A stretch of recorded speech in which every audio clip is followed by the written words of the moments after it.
அனைவருக்கும் வணக்கம். இன்றைக்கி நம்ம பார்க்க போகிறது வெண்டை வளர்ப்பில் ஏற்படக்கூடிய பிரச்சனைக்கான தீர்வை தான் இந்த வீடியோவில் நம்ம பார்க்க போகிறோம்.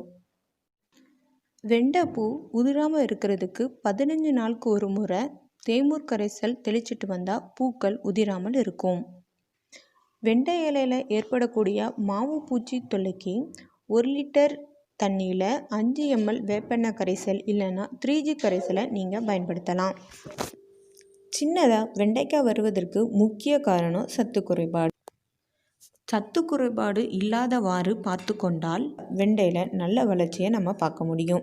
அதுக்கு நீங்கள் பஞ்சகாவியா, மீன் அமிலம், மண்புழு உரம் 15 நாளுக்கு ஒரு தடவை கொடுத்துட்டு வாங்க. விரைவில் வெண்டை முத்தலாக தோன்றினால் அதற்கு காரணம் மண் குறைபாடு. தேங்காய் எண்ணெய் 1 பங்கு, தோட்டமண் அல்லது செம்மண் 1 பங்கு, மண்புழு உரம்.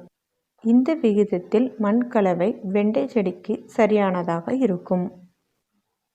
இன்றைய காலகட்டங்களில் குழம்பு வைக்க தெரியாத மனைவிகளை விட இன்றைக்கி என்ன கூட்டு பொரியல் வைக்கிறது அப்படின்னு கன்ஃபியூஸ் ஆகிற மனைவிகள் தான் இன்றைக்கி அதிகமாக இருக்காங்க.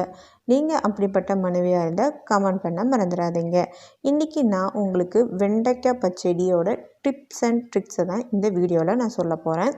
என்ன தான் வெண்டைக்காவை நம்ம பார்த்து பண்ணாலும் அதோட பிசுபிசுப்பு தன்மை பொரியலோ இல்லைன்னா குழம்புகள் வைக்கும் போது அந்த தன்மை அப்படியே தான். நீங்கள் என்ன பண்ணணும் அப்படின்னா, முதல்ல நல்ல 2ஆக வெட்டி வச்சுக்கோங்க. இந்த மாதிரி பொடிசாக வெட்டிட்டு குழம்பு பண்ணுறதுக்கோ இல்லைன்னா கூட்டு பொரியல் பண்ணுறதுக்கு முன்னக்கட்டியோ 10 நிமிஷத்துக்கு முன்னக்கட்டி நீங்கள் வெட்டி வச்சிட்டிங்கன்னா அப்படின்னா காற்றுல உணர்ந்துட்டு அந்த பசப்பு தன்மை போயிடும்.